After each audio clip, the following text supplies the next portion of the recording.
understand that there are people like me who cannot work? Do you understand there are people like me who have kids who cannot eat? Do you understand there are people like me who go hungry the last week of the month just so my kids can't eat? Because SNAP benefits is all we get.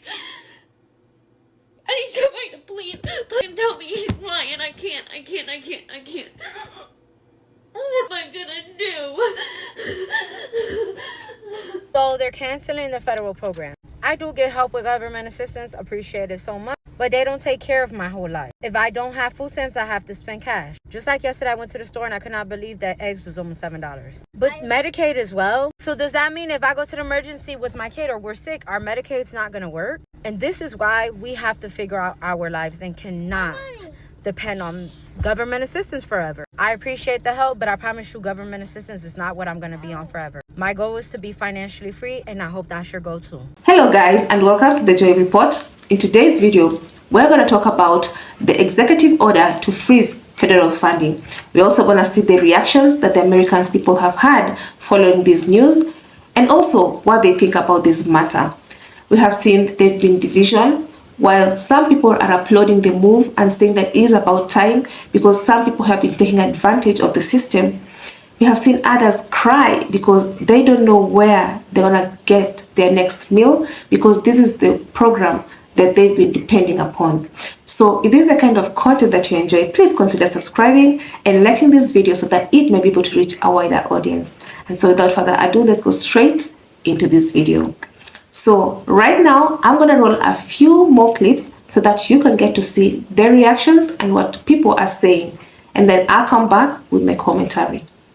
So I heard Trump making some changes. Apparently, you will not be eligible for food stamps or Section 8 unless you have a job.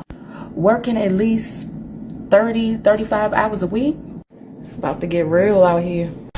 I don't know if y'all heard or not, but Trump is getting rid of that Section 8 and EBT for these people that don't want to get out here and go to work. Your time is up, baby. Y'all, I know most people like us really not feeling Trump, but I'm kind of feeling him on what he's saying about this. Now, how many of y'all have family members, friends, people you know that's been living off Section 8 for 20 years? They rent $3. They don't go to work. Not that they can't go to work, they don't want to go to work. Now, let me say this on the sidebar. They do have some people that need Section 8. Some people that, medically they can't go to work, or, they just can't physically. I get it. I'm not talking to y'all. I'm talking to these ones that your mama been on Section 8 all her life and she ripping and running and doing this and doing that, and then you seen she was on Section 8, paid $3 rent, so now you as a young girl, because you done got pregnant and you got a baby, you go run out there and get on Section 8 and you ain't working and you having child after child after child, and y'all all on Section 8 getting food stamps $1,000 a month. And no, that's all about to stop. That's who I'm talking to. Okay? Trump said that's enough. So for us people that goes to work, that's working, he said you got to have at least 30 hours. Okay? 30 hours a week to qualify for the program. All right? So most of us that work on a regular basis, 30 hours ain't nothing to us. This is what we do. So guess what? We gonna be the ones walking around in the grocery store with the big baskets because we deserve it. All these years, they've been letting people with no job. They walking around with 2-3 baskets full of groceries, and us hard-working people, we got a little handheld basket with 2-3 items in there, because that's all we have left out of our check. And they sitting around getting fat food, eating lobsters and shrimp and crabs and all this other good food, and we can't even eat that. And we the ones going to work. So I'm glad Trump didn't flip the switch, baby. So all y'all that's living it up right now, that's able-bodied to go to work, and you're choosing not to go to work, you better get ready. Because, baby, y'all finna get them notices. And them notices gonna come soon.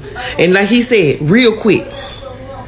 And those of us that go to work, we ought to be able to go and apply for some food stamps and see what it feel like. to be able to go in the line and slide a card with pride. Because it's not for the ones that don't have nothing. It's for the ones that's working to have something. It's our turn now, y'all. So I'm telling y'all right now, if you able to go to work, you better get out there and start filling out them applications. If you want to have a place to live, it's time to get up and stop being lazy. Because, baby, this is not the American way no more. Trump said no. And y'all can be mad all you want to. I told you, things are changing. You ain't gonna like it, but guess what? You got to go with it. So that's what I got for y'all today. No more Section 8 EBT for people that don't want to go to work. Y'all time is up. Tell me they're lying. I need somebody to tell me they're lying right now, because what do you mean that I'm not gonna get my SNAP benefits? What do you mean? Because what is happening? Do you understand that there are people like me who cannot work? Do you understand there are people like me who have kids who cannot eat? Do you understand there are people like me who go hungry the last week of the month just so my kids can't eat? Because SNAP benefits is... Hey, Shame. So look, I just seen that video with the white woman going crazy about her getting her SNAP benefits cut off. Ma'am, now mind you, I like everybody, but she just happened to be white. Ma'am, you are going off for about over at least $1,000 worth of food stamps, Miss Stain. Girl, what the problem is while you freaking out is you used to getting your kids all that name brand food with them damn food stamps, and you probably got your old man in there eating filet mignon when he gonna have to start eating them thin steaks and them steakums. That's what the problem is. You better take your down to the Piggly Wiggly, get you the 5 for 20. I don't know what the Winn-Dixie got going on, but that's just what you're going to have to do. You can always make your way to Safeway. They got some good deals for 4 to 5 for 20, and that's what you're going to have to do. You're going to have to spend wisely.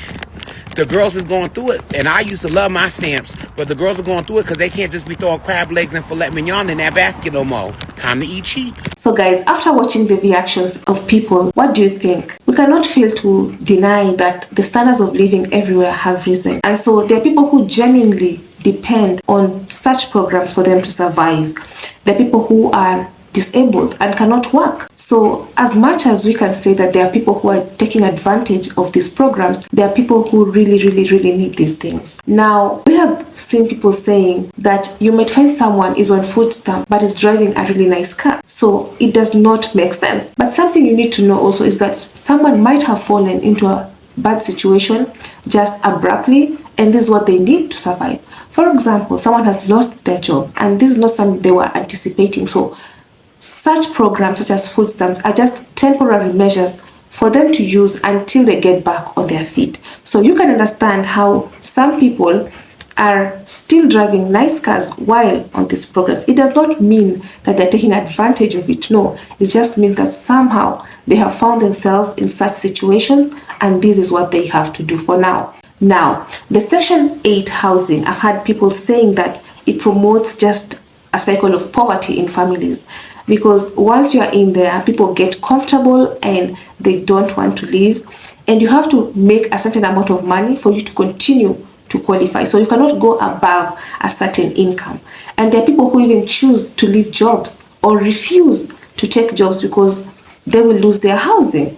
So that means that you cannot even develop or grow, because if you grow too much, then you'll not be eligible for the Section 8 housing. So guys, I want to know in the comments, do you think it makes sense that someone turns down a well-paying job because if they do accept it and their income is high, then they will not be able to qualify for the same? What do you think about this matter? Do you think there are people who get too comfortable and refuse to work hard so that they get themselves out of it?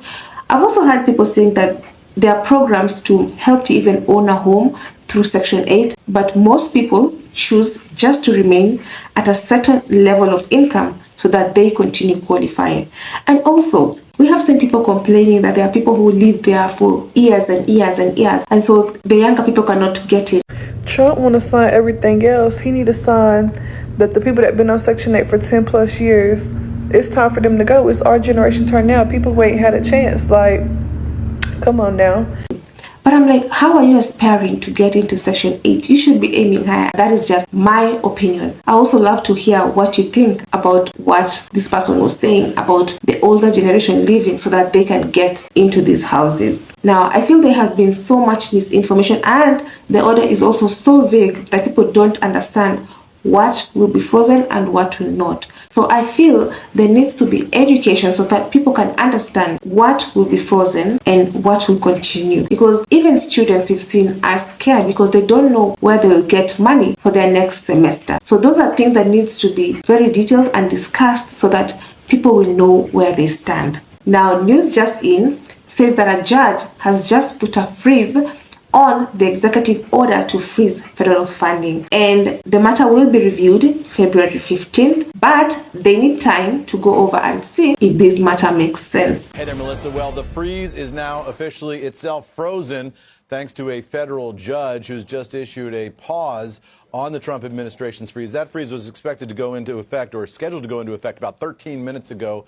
The federal judge now saying that will be on hold until Monday as the judge sorts out the competing claims here as to what exactly the Trump administration froze, what legal authority they had to do that, and the arguments presented by the National Council of Nonprofits to all this. So for now, a judge stopping the Trump administration's efforts to freeze funding to all nonprofits, non-governmental organizations, and states, as the judge says they're going to take some time here to look at this one. So once again, guys, let me know down in the comment section what you think about this whole matter. Otherwise, that's it from me. I have a card up here that I've done a video on the immigrants from Colombia that were returned back to the United States, and also another video on the DEI policy and the boycotts that are happening in Target and Walmart following their decision to down their DEI policies. So if there's the kind of content, once again, that you enjoy, please consider subscribing, and until the next time, the Joy Report out.